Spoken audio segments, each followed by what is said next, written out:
Hey guys, it's Ann Brennan. I am coming to you. I don't know what episode we're on. It is a Tuesday morning, the day after Memorial Day, so it feels a little bit like a Monday morning.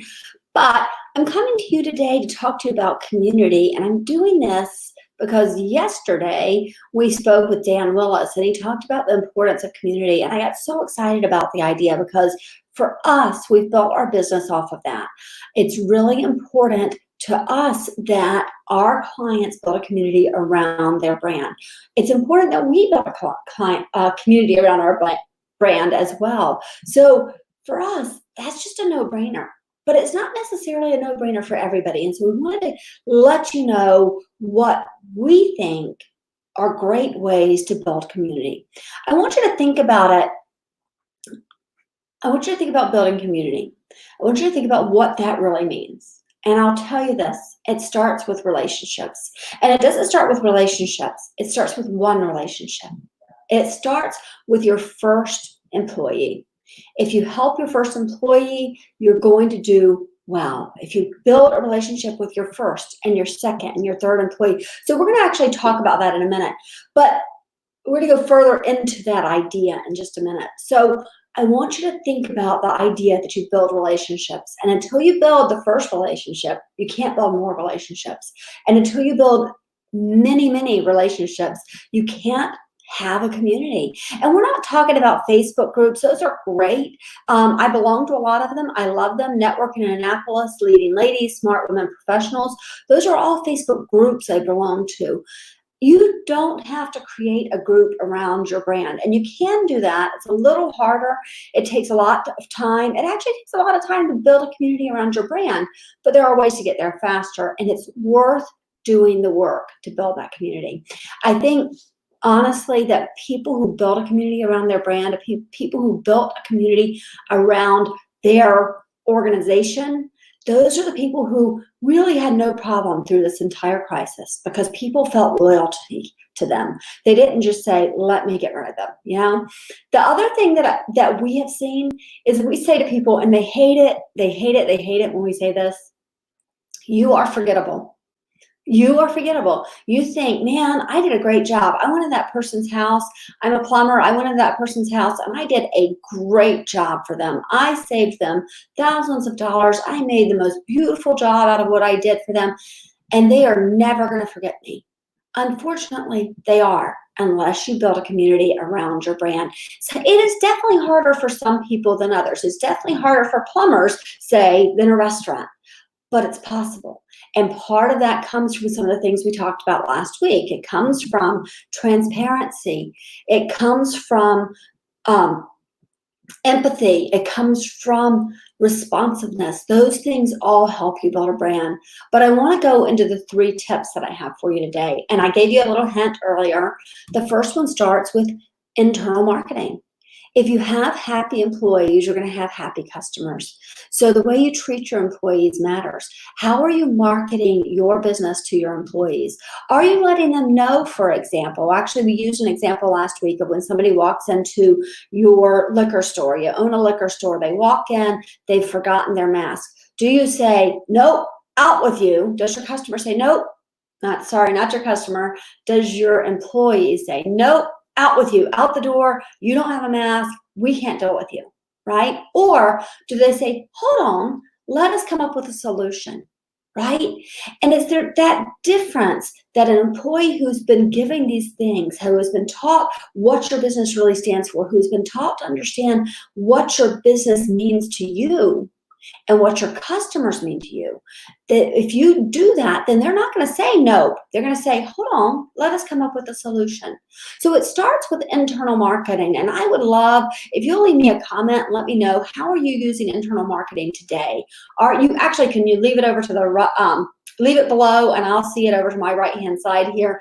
We would love to see that. We will actually be answering some of those as we go if we get comments. Also, I want to point something out. There's going to be, when we finish this live video, if you're on YouTube, you will see a little button up there that has an eye in it. And if you click on that, that's going to give you some more information about where you can learn more about what we're doing. So I'd love it if you'd click there for me. I want to also, let's see, we do have a comment. Kurt says, you may be forgettable, but you are never but I will never forget you, Ann and Brennan. Aw, see, that is the sweetest thing. I love that. But I also love Kurt Jackson is he started as a referral partner, became a client, has become a client in actually 2 companies now, and he means a lot to me, and I think he knows that. But it's in knowing that if your customers know how much you care about them, it is much harder for them to say, yeah, I think we're just done with you.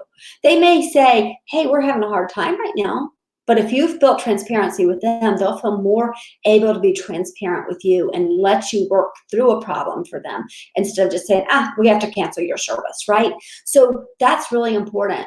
So I do want you to tell me, if you're using internal marketing, tell me how you're doing it. What are some of your things that you're doing? And then I want to move on to your social media. Social media is so important. This is where you are your authentic self. This is where we have talked about over and over again, building a core values, building your core values into your business. If you are a gigantic company, this may be harder. You may have to come up with a separate set of core values for your business. It's still important. You still have to do it. For a small business, this should be easy. You should be able to come up with your core values. You should think about the things that really, really matter to you. And I think I've said it before, core values you can find in 2 places. You can often find in the stories you tell. What are your core values, right? What are the stories you tell over and over again? They tell a lot about what your core values are. You can also find them in the things that make you angry. I find them if I'm dealing with somebody who is completely not an authentic person, who might tell me a lot of lies or be the put on the face they want me to see, but not show me the face that they're afraid to show me. Some of those things will give me a hard time. And that was a real cue to me that core values matter, right? It was a real cue to me that my biggest core value was authenticity, right? And when somebody's not grateful for something, it makes me crazy because my second core value is gratitude. And those 2 things are weaved through absolutely everything we do at ASMM because I own ASMM. And my core values are a huge part of our culture. And it's what people see. It's what helps them to see, understand that we are part of them, right? It's what helps us build a community. So start with your social media. And yes, know those core values. That's super important, right? But it's also where transparency, empathy, and responsiveness comes in. You are able to show that through social media. You're able to be responsive to them. If they leave you a message, you can respond and say, gosh, I'm so sorry that didn't work out the way you hoped it did, or you didn't get the service you really deserve to get. How can we help you? That goes so far. It doesn't even matter if you get bad reviews. Honestly, if you're responding to them in a really positive way. And that's the key to this. Respond in a very positive way. So use your social media to build that community. It's so, so important. And then, I was going to say finally, I've got a bonus one for you today. So after this next one, number 3 is create events. Create events, whether you're creating them on Facebook or you're creating them in person. I've watched The Cottage in Severna Park. They do a great job with this. I think they have at least one a month. They may even have one a week where they bring customers in before the crisis, where they could actually bring customers in and have a wine and cheese day, or they could have a certain party around jewelry, or maybe they had a certain party around art, but they would do these small things, and they're not big parties. Maybe they cost them $20 to put on, but it helped people to feel like they were part of a community. They actually did something for Burgers and Bans for Suicide Prevention. They did a day where people came in, you could purchase, and a portion of what you bought there came to Burgers and Bans for Suicide Prevention. That's a huge thing. If you can do that for somebody, please do that for somebody. It's a great way to build community, to show people that you care. But creating an event, I want to talk a little bit about Fleet Feet Sports, or Fleet Feet in Gaithersburg. When I worked with Fleet Feet in Annapolis, we would create, actually, I think we had 2 events a week. Some of them were just plain runs where you ran with other people. Some were runs where we would go to the pub afterwards. And sometimes we'd have really meaningful runs. One that was really meaningful was after a shooting, and I think it was Orlando. There was a shooting at a gay nightclub, and we did a rainbow run. So everybody wore different colors of the rainbow based on their names. And we spread that along the V&A Trail. And it was just this wonderful community building event that we had. We built a community around that brand, and Fleet Feet in Gaithersburg is doing the same thing with much of what they do. They're actually still doing that right now. You can do this even without being able to see people in person. They're doing it with a Facebook page. If you are a runner, go and join this page. It's over at fleetfeetgaithersburg.com, or I'm sorry, Fleet Feet Gaithersburg on Facebook, but it's called Running is Not Canceled. And it's a whole community. They share the pictures of their run that day, and they talk about the fact that running is not canceled. You can still stay fit. You can still be a part of the community. If even in this crisis, you can still do that. And it's just been a wonderful community to watch. So build a community around your brand. And then I told you I'd give you a bonus. My bonus is so easy, and it should be something that you'll really get, because if you've followed me long enough, you know that I run Burgers and Bands for suicide prevention. I started it solely because we almost lost our son to depression, right? We had such a struggle, 3 years of struggling with depression for him. And it was a struggle for our entire family. So we started Burgers and Bands for suicide prevention. And I really didn't start it as a means for helping my business. But in many ways it has, because it's shown that as a business owner, I care about our community. So we created this event. We have 3 stages, 27 to 30 bands each event, and we take the money, we put it back into the schools. We actually have dedicated a good portion, and we figured this out last month. 4 months of our workload went, 4 months of 40 hours a week at least for each of our employees went to Burgers and Bands for suicide prevention work. That's a huge commitment we've made, but I think it has gone a long way to showing people how important they are to us and how much this community means to us. I think it's gone a long way towards that. So I hope that you will do something like that, whether you support Burgers and Bands for suicide prevention, which we would love. There are so many ways you can do that. Or you did something on your own. I spoke with a woman the other day who is going to have a bowling event, and it's going to be for heart disease. And she's doing that because she cares about that cause. And I want to tell you that. Make sure it's a cause you care about. We can do a whole one of these videos and one of these podcasts just on cause marketing. But the biggest thing you need to know is that it is important that you care about the cause. Don't just do it because it is the cause of the hour. Do it because you care about the cause, and it will mean so much more to you, and it will then therefore show to the community you're building.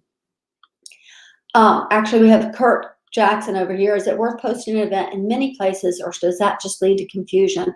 Link Annapolis, Link Chesapeake is currently posting on Facebook for our Zoom meetings. Should we create Eventbrite events? Absolutely, Kurt. That is such a great question. Yes. Absolutely do that. You want to be seen wherever you can. I actually would go so far as to say we should start creating events on LinkedIn as well, because we're really boosting it. Specifically, we're really boosting Abel Sparks' LinkedIn page. So we'll just create events over there as well. It goes a long way towards building your community. That is really important. If you can create them in multiple places, it doesn't add confusion. It just gives them a really good way to find you in different places, because not everybody's on Facebook, right? Not everybody's there. So if they're on Facebook, or they're on LinkedIn, or they're on Twitter, you should be promoting your things everywhere. It's really, really important to do that.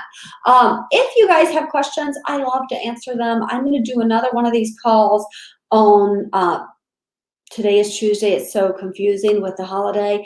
Today is Tuesday. Tomorrow we have a really great organizer. You always think of organizing as something that you do for your home. We just moved into a home, and actually it's really top of mind for me right now.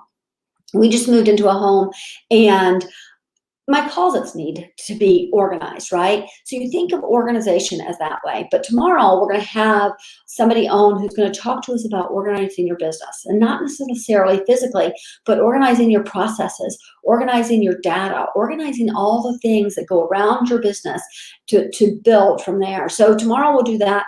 Thursday, the truth is, I have no idea what we're going to talk about, but I will figure it out, and I will let you know as soon as I know.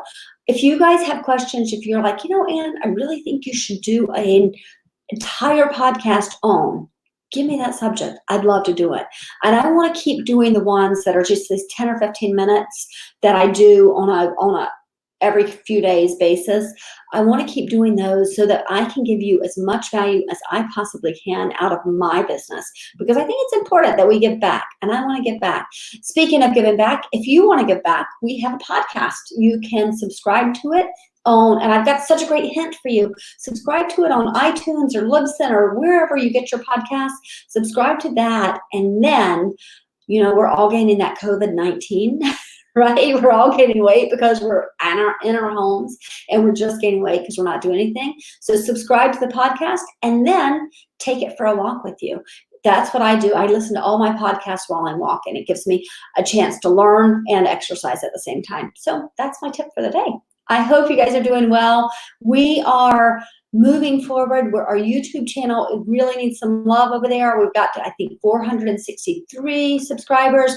I would love to see 65 by the end of the day. So if you want to get me there, the truth is I really want 1,000 subscribers. If I get 1,000 subscribers, it's going to go a long way towards building my YouTube page and allowing me to do some things I can't currently do. So I'm going to ask you guys as a group, please go over there and subscribe. It's YouTube/Brennan Annie. And you can find us pretty easily over there. So please do subscribe. Take care, guys. Bye-bye.